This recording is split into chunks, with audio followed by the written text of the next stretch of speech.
Good morning, welcome back. Triumph TT Legend, day 3. Just a very quick recap. I'm trying to bring this tired old cruiser bike bang into the 21st century, a full style makeover, get rid of all these two-tone paint and chrome, and at the same time deal with 20 years of patina and corrosion while I'm at it. Now, apart from that, the engine is superb, 17,000 miles. All that needs is a full service at the end of the project, so I can deal with the other things, the mechanical stuff. Now, before I get started on making all the rust go away, I want to deal with the foot pegs. The back suspension's correct now, and all I want to do now is want my feet further back, about 4 inches. I want my feet to ride underneath me when I'm sitting on the seat, not sitting in front like they do on a Sportster. Now that's not going to be easy to do because there's no aftermarket pots to just bolt straight on. So I've got some aftermarket universal rear sets, and I've just got to make some mounting plates for them and then find a way to hook them up to the controls so that everything operates correctly at the same time. So that's going to be the next 3 or 4 videos probably, because I'm going to make mock-ups, then fit them and see if they physically work, and then I can make the real ones. So let's get busy.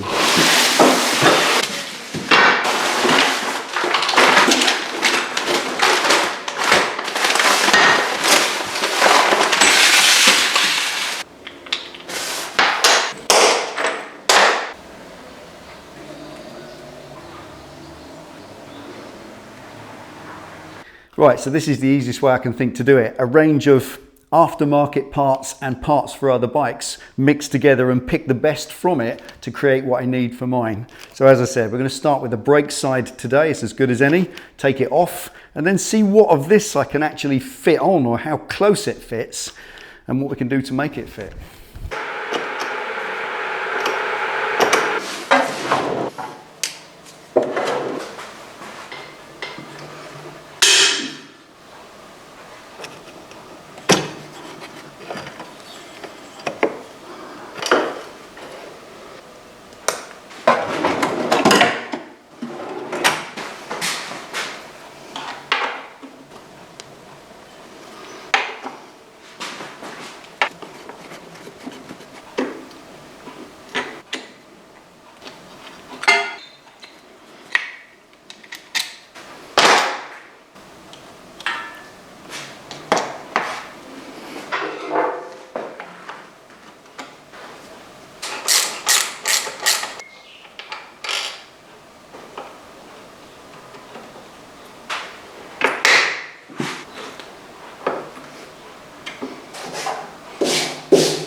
Right, okay, now if that last little bit didn't make any sense, quite simply I'm setting up my lift as a jig. So I've got reference points to measure from when it comes to making the fabricated pieces. Now, take a centre line from the front tyre and dot on the lift.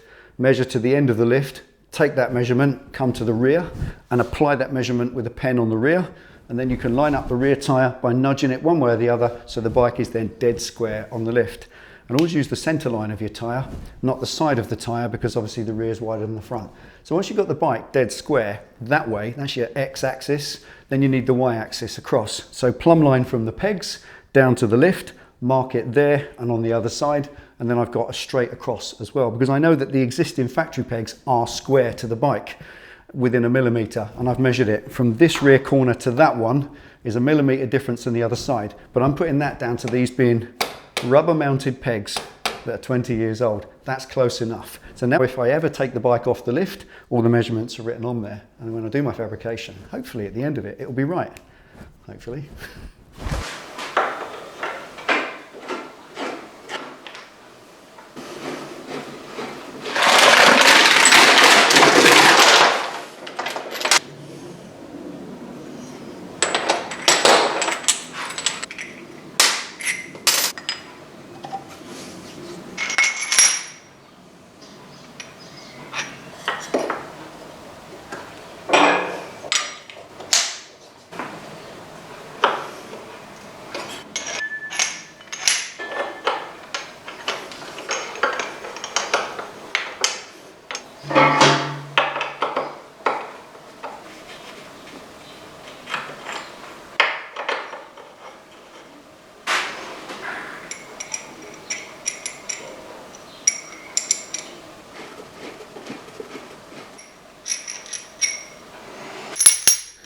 Right, this job just got an awful lot easier. I did envisage making a big complicated bracket to bolt this universal brake lever and foot peg assembly onto.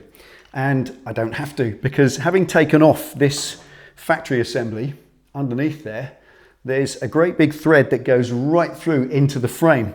This big solid central part of the frame, that was what the original brake lever was mounted to. So I can put the peg straight into that hole. It threads all the way in, and there's about 1 inch of pickup thread on the inside. Extremely strong and more than enough for a foot peg. Fantastic. So now I know I can just bolt them on and I don't need to make a fancy bracket. I'm over the moon with that because that saved me so much time. Now it doesn't fit straight on. I've got to make a little spacer because it goes too close to the bike, and if that's going to pivot, obviously it's not going to be able to bolt straight to the frame. It's going to rub against it and a washer won't do. I need a bit more gap. So I need to make about a 12mm spacer to go in there, because it's also got to be spaced away from the bike a bit, because this front part of the brake lever would clobber the clutch case. So I've got to be able to get in there with my foot. I've got to make it fit, but it will fit into that hole. The other thing is that the hole is a fine thread. It's metric fine, and the bolt that this came with is metric coarse. So I've got to buy some fasteners and I've got to make some spacers, but other than that, that's going to fit straight in there. And I just want to measure how far back that is. So I think I've probably also got my 4 inches further back, because it looks about where I want it to be. Let's measure that first.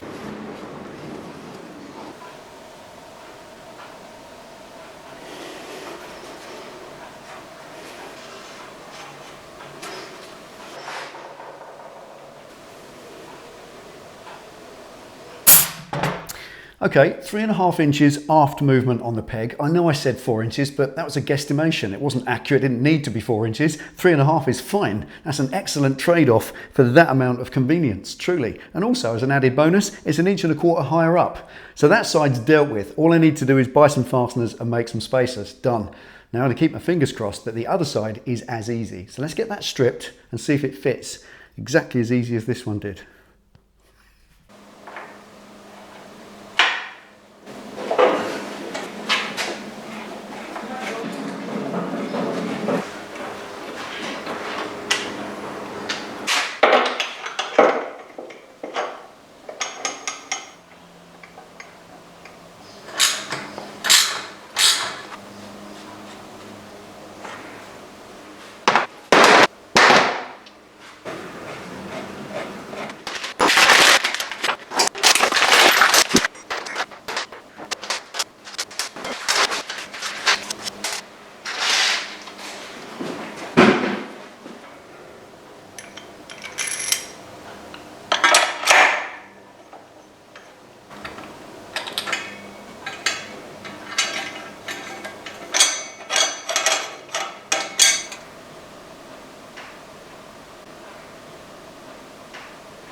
Okay, yes, it fits on the left-hand side, same as the right. 3.5 back, 1.25 up, job done. Now, I'm sorry this hasn't been a full fabrication video. I did intend for that, but it just didn't turn out that way. It threw me a left ball and I turned out being able to make a proper fixing.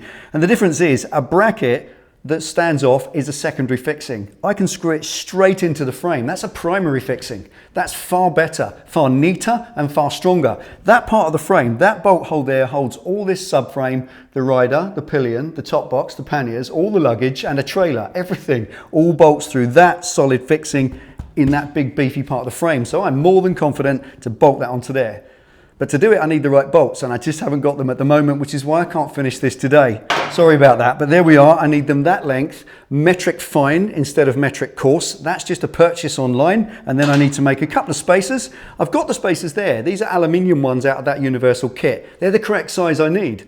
They're just aluminium. So I'll make those out of stainless. And finally, this little bracket just needs a few modifications. Got to chop it down to the right length so that all the linkage is the correct side. And on the other side, I need to make a little standoff so I can go into the brake clevis as well. Minor details.